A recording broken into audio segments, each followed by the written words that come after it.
Hi, good morning, everybody. I'm Matt. I'm here with our CEO, Tom Greenwell. Morning, Tom. Good morning. How's the coffee this morning? Great. Awesome, awesome. When it's 100% Kona coffee, it's always great, and we strive to give you the best coffee that money can buy. So we've been exploring the family history, and let's go back to the founder, Henry. Okay, Henry Nicholas Greenwell. Where was he born?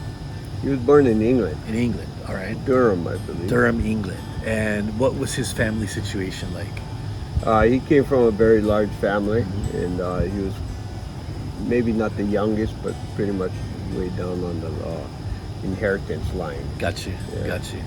Now, it must have been a good family because our historical record says that he attended Sandhurst when he was 12, 13. Yeah, Sandhurst, if you don't know, is that royal, it's where the princes go in England. It's where the Sultan of Brunei's kids go. All the Saudi Arabian princes go there. So it's a big deal, yeah. yeah, I guess so. I've never been there, of course, No. but so he's out by 15, and then what does he do next? Well, he went straight into the service. I see, right? I Yeah. see. So he's in the military. In the military. And I guess starts as a private, Yeah, worked and his way up. worked his way up. What was his final rank? Do you know? Lieutenant? Lieutenant. I Amazing. believe Okay, so, got yeah. you. And what kind of war experience did he see? Well, he went to Ireland, right? see. Yeah, and that was during the great potato famine. That's a hard time to be in Yeah. Ireland. Yeah. Yeah, and I don't think it was a great experience for him because I think he decided to kind of take off on his own, I guess, at that point. Sold his Gotcha. commission is what I Gotcha. understand. Okay. Now we know that he travels, and he would travel a lot in his life. He went to a lot of places, but he was considering going into ranching sheep, cow in Australia. I think that was his dream, was to have a sheep ranch Gotcha. in Australia. Gotcha. Well, something happens in 1848, and I'm going to take a little leeway here, but they discovered gold in California. And, you know, we call them 49ers and not 48ers because it took forever for the information to go across the country. People come back the other way. So he was in Australia, and apparently he decided to bring goods to San Francisco from Australia. Yeah, so from what I understand, every time he offered for a sheep ranch, he was turned down. I see. So his next best thing was to go make some money somewhere. And he bought passage on a ship, filled it full of supplies, Wow. sailed So, into San Francisco in 1849. okay, so from Australia, that takes about 3 months. He gets into San Francisco, and what happens next? Well, of course, you know, the gold rush is on, and all the sailors hear about the gold, you know, for free picking off the ground, I guess. see. And they took off. They said, the heck with this job, you know. And Gotcha. so he had to unload his goods by himself and his partner, is what I have always been told. And that injured him, right? He got injured. That's when he was injured severely. And he, you know, being that everybody was looking for gold pretty much, or they found gold and they were at the bar. So,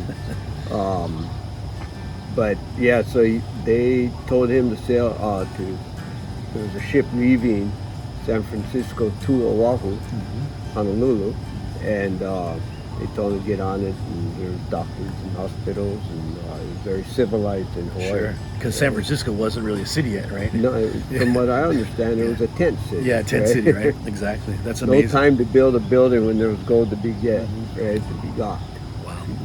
So a young Henry, he's got to be in his young 20s now, gets to Yeah. 18, 19, 20, something like that, Yeah. gets to Honolulu, gets employment at a general store for a little bit as he recovers. And then what brings him to the Big Island? He was sent here by the owner of that store. I see. And he was sent to Kailua, Kona, to open up another store for him. Gotcha. When did he kind of break free and go his own way? I think, you know, he slowly, as he opened up the store for him, he was looking around like he did. He was quite the traveler, and he ended up finding a parcel of land up where I believe we're sitting right now. I see.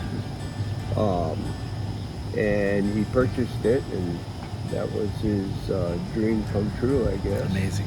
Yeah. Now, everyone thinks he planted coffee, but what did he really plant? No, he planted oranges. Oranges. Why? Yeah. Why oranges? Well, it's good liming, you know. they travel around the world and they plant citrus. And I see.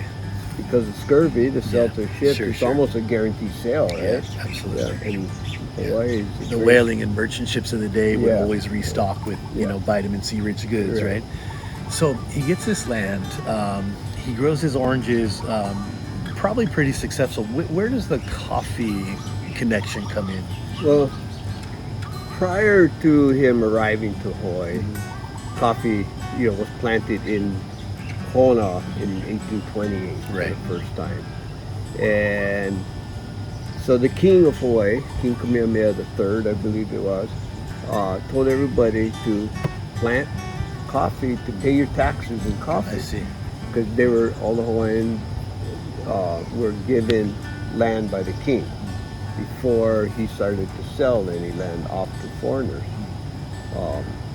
So it's a big change in lifestyle, which you can imagine. It's always a disruption in your life. Sure. But so a lot of coffee lands were for sale. A lot of leases were connected to land that he might have bought. But he ended up with coffee that way. He was not an active farmer, but he would purchase the coffee from whoever would farm the land that he had. Gotcha. And so he began brokering this coffee through Honolulu into the gold rush, eventually Civil Right. War, Canadian gold, all that stuff, right? Yeah. And he gets into other things too. What were some of the other agricultural things he did besides the coffee? Besides coffee, well, the oranges, I know there are pumpkins involved. oh yeah, he tried a lot of stuff, but I think, just really his mark he put on it was the oranges and coffee. I see. Well, we've heard that his dairy was actually one of the more successful ones. The butter was a big issue, butter and milk and all that. There were a lot of dairies. Right, know, right. And that's how you preserve the milk, through butter. Right. And everybody had cisterns under their houses, so they would just put the butter down in the cistern, in the Gotcha. water, and that's how they'd preserve it. Now, let's say that Henry's starting to get lonely. He desires a young lady in his life. Where does he end up meeting Elizabeth, who would become his wife? Well, he traveled. He actually took a trip to try and find a cure to a disease that he wasn't sure what it was. Gotcha. But it was I believe, is what we call sooty mold. It's caused from scale on the oranges get it, I see. coffee gets it, and so he heard there was a farmer in Montserrat. And so he travels, meets the farmer. I guess he didn't get the cure, but he got the daughter. I see. No, it was quite a story. They did fall in love. He stayed there long enough and ended up, asking, getting married. Gotcha. And she was much younger. Very much younger. Yeah. Gotcha. So now we have Elizabeth Carolyn Hall, now Greenwell, coming to the Big Island with Henry, and they kind of go forward with their life dream, yeah? How many kids did they have? 9? Is that right? I think it's 10, but 10. I think 10. it's 6 You're right, boys you're and right. 4 Yeah, girls. yeah, But yeah. and of those kids, which one was your granddad? My granddad was the oldest, Henry. Henry, got you. William Henry, yeah. So William. Henry Nicholas is the founder, Yeah. his son William, and then his son Norman is your dad, right? was my dad. Yeah. Got you. Now, I know we got to bring this to a head here, but a couple things I want to point out, and I like your insight on this. Henry came here, of course he started out with a good education and a good family background, but he really started with nothing and started to slowly build his land holdings. Do you know about how much land he had amassed at the end of his life? Not 100%, but it was quite a bit. I see. He had a little bit of land all the way from Honolulu Harbor to Kealakekua Bay. Got you. I was told that very near the end of his life, he had paid back all the debt that All he the had debt, used yeah. to buy the land. So literally his descendants would receive these chunks of land with a tax burden, basically, but nothing to pay on the debt. Right. There was no debt on the Right. on the land other than tax. It's quite an amazing accomplishment in one lifetime. You think so? Yeah. Sure. And it was quite, and he was probably in debt all his life. Sure. Sure. Till the day he died, he paid it off. And I mean, I guess that would be everyone's dream at that point, to be able to, Well, it's something you've said to debt-free. me many times, is like slow and steady. Just keep Yeah. going forward and keep doing what you're doing, and little by little, you achieve that success you're after. Yeah, and that's kind of what he did, is do a little this, a little that, and just keep plugging on. Yeah, he Yeah. did when he found something that worked, he stuck with it. Right. When he found something that wasn't working, I guess kind of get rid of it, but in such a way that it didn't burn in him. Sure. Now, the legacy we saw, Henry and Carolyn had, or Elizabeth had 10 kids and 23 grandkids. Okay. And how many great grandkids? 124 or something. Wow, a lot, right? A lot. And how many great grandkids do we know? Wow, that I don't know. Okay, got you.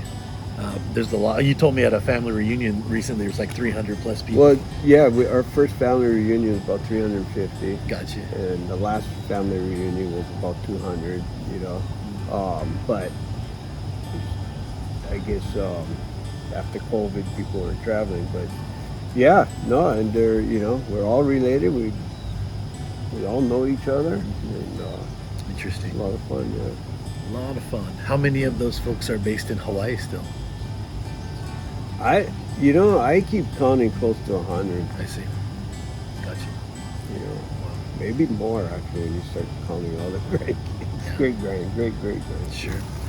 Well, that's an amazing story of our founder. Next time, let's dig into your granddad, not your great-granddad, but William Henry, and see what we can discover about him. Thank you so much for your insight. Appreciate it. It's fun. Have a lovely day. All right.